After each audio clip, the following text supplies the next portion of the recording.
साधु और एक विधवा की कहानी।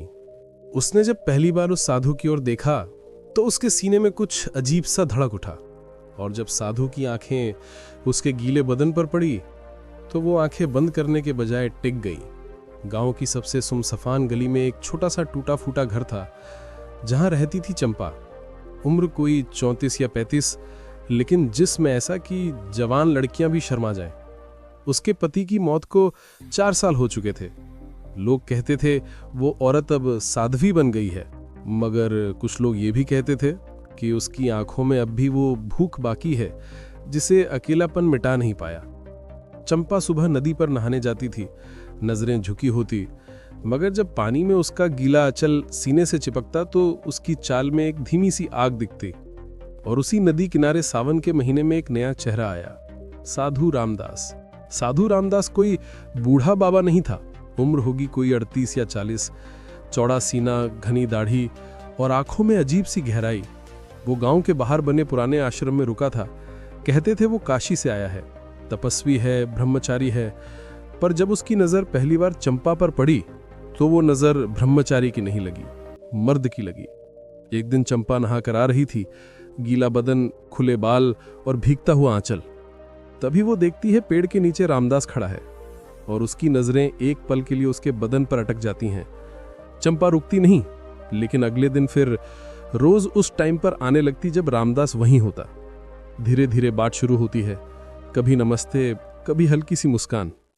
आपकी आंखें बहुत कुछ कहती हैं, चंपा ने एक दिन कहा, और आपके बदन से गंगा भी जलने लगी, रामदास ने जवाब दिया, मगर नजर नहीं मिलाई। एक रात तूफान आया, बारिश जोरों की थी। चंपा का घर कच्चा था, छत टपक रही थी। वो रामदास के आश्रम की ओर भागी। रामदास अकेला था, एक चटाई पर बैठा ध्यान में था। चंपा भीगी हुई आई और दरवाजे पर खड़ी रही। भीग रही हूं बाबा, अंदर बुलाओगे या इंतजार करूंगी सजा का? रामदास ने आंखें खोली, उसे ऊपर से नीचे देखा। भीगा हुआ बदन, सांसें तेज, आंखों में कुछ और ही आग। पाप से डर नहीं लगता तुम्हें? पाप नहीं बाबा, ये तो सजा है जो अकेलेपन ने खुद दी है। चंपा धीरे से अंदर आई। बारिश की आवाज और दोनों की सांसों का संगीत अब एक जैसा लगने लगा।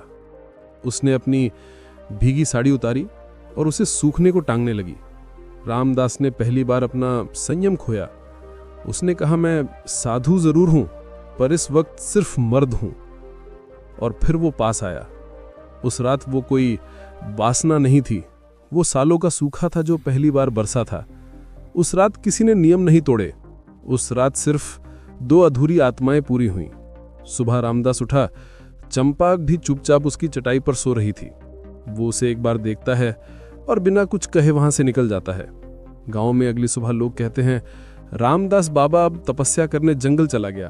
पर चंपा जानती थी वो कहीं नहीं गया, वो अब उसके भीतर फंस गया है। वो रात तो बीत गई, लेकिन चंपा की देह से उसकी उंगलियों का असर नहीं गया। और जब अगली बार वो लौटा तो फिर मर्द बनकर लौटा, साधु नहीं। चंपा के लिए वो रात पाप नहीं, पूरा होना थी।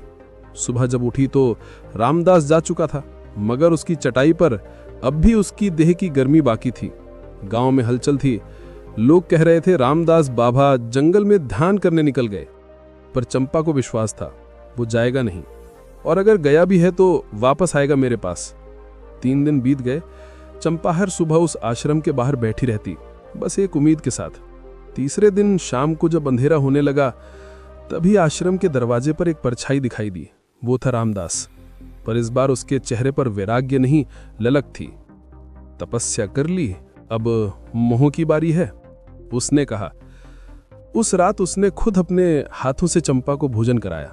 और फिर जब चंपा ने कहा, आज साधु मुझे फिर से माफ कर देगा, तो रामदास बोला, आज कोई माफी नहीं, आज मैं तुझसे तृप्त होने आया हूं।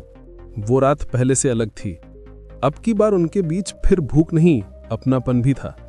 रामदास का संयम टूट चुका था और चंपा की तन्हाई अब उसके आलिंगन में पिघल रही थी। उसकी उंगलियां चंपा के बालों से फिसलती, चंपा की सांसें रामदास की गर्दन में समा जाती, और चटाई पर वो साधना होती जो किसी वेद में नहीं लिखी गई थी। दिन बीते। अब चंपा हर रात आश्रम आती। गांव को शक होने लगा, पर कोई सामने कुछ नहीं कहता। रामदास अब साधु नहीं रहा। वो हर शाम नदी में नहाता, बालों में इत्र लगाता और चंपा के इंतजार में दिया जलाकर बैठता। चंपा भी अब अपनी देह को वैसे सजाने लगी थी जैसे कोई पहली बार ब्याहता है। उनका रिश्ता अब शरीर से आगे निकल चुका था, लेकिन गांव की नजरें अब औरत को गुनहगार मानने लगी थीं। फिर एक दिन गांव की पंचायत बैठी, चंपा को बुलाया गया। गांव के बुजुर्ग बोले, तू तो विधवा है और वो साधु, क्या ये सब देखने को रह गया है? चंपा ने सिर उठाया और कहा, मैं विधवा हूं पर मरी नहीं, और वो साधु नहीं रहा, अब मेरा आदमी है। अगर ये पाप है तो मैं हर रात वही पाप करना चाहती हूं। गांव वालों के चेहरे पर खामोशी छा गई और उस रात रामदास खुद चंपा का हाथ पकड़कर अपने आश्रम ले गया। लोग कहते हैं वो दोनों अब भी उसी आश्रम में रहते हैं। कोई नाम नहीं, कोई रिश्ते नहीं, सिर्फ एक आग जो तपस्या भी है और प्रेम भी। जब शरीर की भूख आत्मा की तृप्ति बन जाए तो ना वो औरत विधवा रह जाती है और ना वो मर्द साधु। अब तो साधु नहीं रहा और वो औरत विधवा नहीं, लेकिन जब जिस्म का रिश्ता आत्मा तक पहुंचता है तो मुंह के साथ साथ ईर्ष्या भी जन्म लेती है। अब गांव में सब जान चुके थे, चंपा और रामदास अब साथ साथ हैं। कोई शादी नहीं, कोई रस्म नहीं, पर हर रात चंपा उसी आश्रम में जाती और सुबह गांव लौटती। गांव की जवान औरतों की नजरें अब रामदास पर ठहरने लगी थीं। वो जो एक समय ब्रह्मचारी था, अब वो जैसे मर्दों का देवता बन गया। रामदास की काया, उसका संयम, उसकी आंखों में बैठी आग, सब कुछ औरतों को खींचने लगा। फिर एक दिन गांव की ही एक जवान विधवा धनिया, जो चंपा की पड़ोसन थी, वो रामदास के आश्रम पहुंच गई। धीरे धीरे औरतों की भीड़ आश्रम के पास आने लगी, कुछ पूजा के बहाने, कुछ तुलसी का पानी लेने और कुछ सिर्फ रामदास को देखने। चंपा को ये सब खलने लगा। वो अब हर रात रामदास से पूछती, अब भी सिर्फ मैं ही हूं ना तुम्हारे लिए? और रामदास बस मुस्कुरा कर कहता, तेरी देह से मोह नहीं रहा, अब तो तेरे नाम से साधना है। पर मोह सिर्फ रामदास का नहीं था, अब चंपा को भी उसका मर्द खोने का डर सताने लगा था। फिर एक रात चंपा ने रामदास से कहा, आज मैं कुछ अलग पहनूंगी, आज तू सिर्फ मुझे देखेगा। वो हल्की गुलाबी साड़ी में थी, बिना ब्लाउज के, कंधा खुला, बाल खुले, बदन पर चमेली का इत्र। रामदास जैसे ध्यान से टूटा, तेरे बदन से तपस्या की गंध आती है। वो रात अब तक की सबसे लंबी रात थी। अब उनके बीच वासना नहीं, एक दूसरे को पूरी तरह खुद में समाने की चाह थी। उसके होठों पर उसके नाम का स्वाद था, उसकी उंगलियां अब इबादत कर रही थीं और जिस्म अब मंदिर बन चुका था।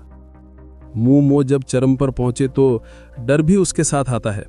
अब चंपा को लगता था, अगर रामदास किसी और औरत की तरफ गया तो मैं मर जाऊंगी। इसी डर से उसने एक दिन काली मिर्च और जड़ी बूटी का एक नशा बनाकर रामदास को पिला दिया। वो चाहती थी कि रामदास बस उसी का रहे, कहीं और ना जाए। रामदास बेहोश हुआ और जब जागा तो चंपा का चेहरा डरा हुआ था। तूने मुझे कैद करना चाहा? रामदास ने धीमी आवाज में पूछा। चंपा फूट फूट कर रोने लगी। मैंने प्यार किया है, अब कोई और छुए तुझे ये बर्दाश्त नहीं होता।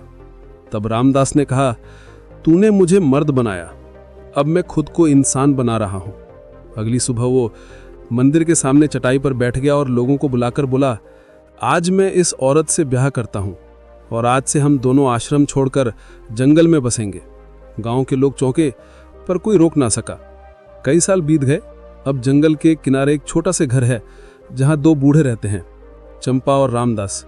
रामदास अब पूजा नहीं करता, पर चंपा की साड़ी हर सुबह खुद धोता है। चंपा अब जवान नहीं रही, मगर उसकी आंखों में वो अब भी वही चमक है। कभी कभी जब बारिश होती है, चंपा रामदास से कहती, याद है वो पहली रात जब तूने कहा था मैं अब मर्द हूं? रामदास मुस्कुराकर जवाब देता, हाँ, तब से आज तक मैं बस तेरा मर्द ही बना रहा। वो प्रेम था या पाप ये कोई नहीं जानता, लेकिन जब एक साधु ने मोह को अपनाया और एक औरत ने तन से आगे बढ़कर मन को बांधा, तब एक नई तपस्या जन्मी जिसका नाम था फेज का धर्म। कभी कभी तपस्या में भूख नहीं मरती, वो बस इंतजार करती है एक और भूखी आत्मा के आने का।